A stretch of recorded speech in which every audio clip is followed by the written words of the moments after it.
আসসালামু আলাইকুম। টেনি নিউজে আপনাদের সকলকে স্বাগতম।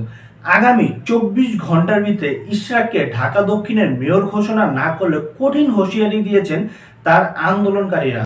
হ্যাঁ, বর্তমানে কিন্তু তার আন্দোলনকারীরা মাঠেই রয়েছেন এবং তারা কঠিন হুঁশিয়ারি দিয়ে দিয়েছেন ২৪ ঘন্টার ভিতরে যদি ইশরাককে মেয়র ঘোষণা করা না হয় তাহলে ঢাকাকে তারা অচল করে দিবে।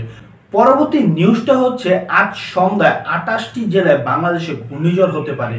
সেই ২৮টি জেলার ভিতরে চাঁদপুর, রংপুর, খাগড়াছড়ি, রাঙামাটি, কক্সবাজার এইসব অঞ্চলগুলো রয়েছে এবং এইসব অঞ্চলে বজ্রপাতের হওয়ার সম্ভাবনা রয়েছে। তো এইসব অঞ্চলের জনগণদের উদ্দেশ্য বলছি, ভাই একটু সেফ থাকুন, ঘরে থাকুন এবং নিরাপদ স্থানে থাকুন। এর পরবর্তী নিউজটা হচ্ছে দুর্ঘটনা থেমে থাকা এক ট্রাককে আরেক ট্রাক পিছের থেকে এসে ধাক্কা দিয়েছে। এতে দুর্ঘটনা কবলিত ট্রাকের যে ড্রাইভার ছিল তিনি কিন্তু নিহত হয়ে গিয়েছেন। এই ঘটনাটি ঘটেছে রাজশাহী জেলাতে।